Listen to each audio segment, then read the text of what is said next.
আসসালামু আলাইকুম and happy new year everyone. সবাইকে নতুন বছরের অনেক অনেক শুভেচ্ছা জানাচ্ছি। ভিডিওটা যদিও একটু পুরনো, তাতে আর কি, নতুন বছর তো শুরু হয়েই গেল, তাই না?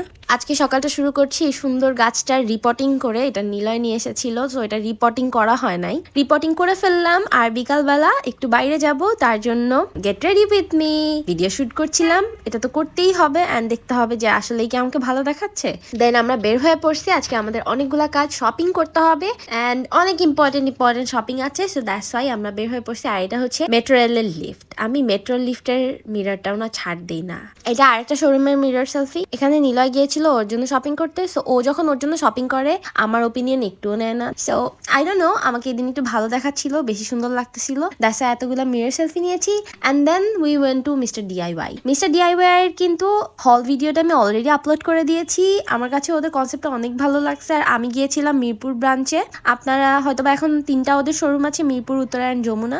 কিছু জিনিস আমার কাছে মনে হয়েছে কোয়ালিটি অনেক বেশি ভালো অ্যান্ড কিছু জিনিস তো অফকোর্স কোয়ালিটি আপনার পছন্দ হবে না, এটা খুবই স্বাভাবিক। এক একজনের প্রেফারেন্স এক এক রকম। বাট আমার কাছে বাচ্চাদের সেকশনটা অনেক বেশি ভালো লাগছে। অনেক বেশি ভেরিয়েশন বাচ্চাদের খেলনাতে ছিল। অ্যান্ড যেহেতু আমি এখন মা হয়ে গিয়েছি, সো আমার এই খেলনা টেলনা দেখতে হয়, কিনতে হয়। সো আমার কাছে এটা একটা অনেক ভালো একটা ডিল মনে হয়েছে। কেনাকাটা শেষ করে চলে যাচ্ছি বাসার দিকে। টাইম অনেক বেশি সেভ হয়, দ্যাটস ওয়াই আমরা সবসময় চেষ্টা করি যে মেট্রোতে যাওয়া আসা করার। এটা ঠিক পরের দিনকার ভিডিও। আমরা তিনজনই একসাথে বের হয়েছি। We were very excited.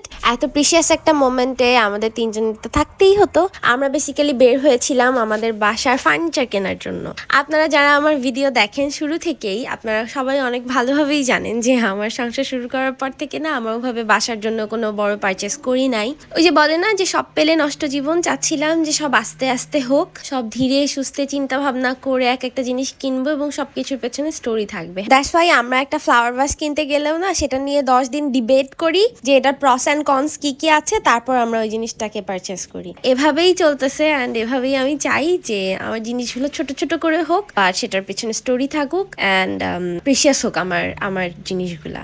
আমরা ইশোতে গিয়েছিলাম ফার্নিচার নেওয়ার জন্য। সো ওদের ওখানে আগে থেকে অর্ডার করতে হয়। সো আমরা অর্ডার করে দিলাম আমরা কি কি নিব। তারপর গেস করতে থাকেন যে আমরা কোন কোন ফার্নিচারটা নিয়েছি। তারপর যেদিন আমাদের এই ফার্নিচারটা ডেলিভারি হবে সেদিন তো আপনারা দেখতেই পারবেন। ফার্নিচার অর্ডার ডান। এবার আমাদের লাগছে ক্ষুধা। রাস্তায় অনেকক্ষণ ঘুরছি, তার কারণ হচ্ছে কোনো রেস্টুরেন্ট মন মতো জায়গা পাচ্ছিলাম না, এমন একটা টাইমিং ছিল। আর ওই দিন ছিল স্যাটারডে। সো পুরা লোডেড ছিল। নর্থ এন্ডে যেয়ে ফেরত আসছি, খাওসানে যেয়ে ফেরত আসছি। দেন আমাদের লাস্ট অপশন ছিল যে বনানীতে পাইনুড আমার ভালো লাগে। তার একটা রিজন হচ্ছে পাইনুডের একটা হোমলি এনভায়রনমেন্ট, যেটা কিনা আমি পছন্দ করি। বাট এই দিন কেন জানি এত বেশি মরা ছিল, ব্যাপারটা এত বেশি একটা জমে নাই আমার কাছে ওই দিন।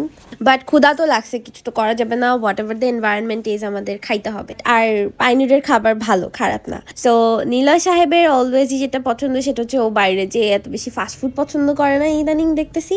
আর আমি অর্ডার করেছিলাম একটা ম্যাক এন্ড চিজ। আমার ম্যাক এন্ড চিজ অলওয়েজ পছন্দ। আমি কবে যেন একবার পাইনুডের ম্যাক এন্ড চিজ খাইছিলাম, তারপর থেকে ওদের ম্যাক এন্ড চিজের ফ্যান আমি। অ্যান্ড দেন আমি একটু নিজের মতো করে একটি ছবি তুলতেছিলাম অ্যাস্থেটিক্যালি। ওই যে বললাম ওদের একটু হোমলি এনভায়রনমেন্টের ডেকর, একটু শান্তিনিকেতনী, একটু বাঙালিয়ানা আছে। তো আমার ড্রেসের সাথে একদমই যাচ্ছিল না বাঙালিয়ানা, বাট তারপরে I tried my best. And এই যে আমার খাবার চলে আসছে। সো আপনারা আমার এক্সপ্রেশন দেখেই বুঝতে পারতেছেন যে আমি কত বেশি এনজয় করতেছি। আর এই খাবারটা আমার অনেক বেশি পছন্দ, এমনিতেই আরো ক্ষুধা লাগছে। সবকিছু মিলায় আমি আর বসে থাকতে পারতেছিলাম না। আমি হাফ ডান। আর নিলয় এদিকে একটা প্ল্যাটার নিয়েছিল, ওর খাবারটাও বেশ মজা ছিল, রাইসটা অনেক মজা ছিল। আমার এরকম বারবিকিউ চিকেন কখনোই পছন্দ না। আর সাথে আমরা একটা মোহিতো নিয়েছিলাম, যেটা আমাদেরকে অ্যাজ এ ওয়েলকাম ড্রিঙ্ক দিয়েছিল, সেটাই আমরা আবার অর্ডার করেছি। So tata, bye bye.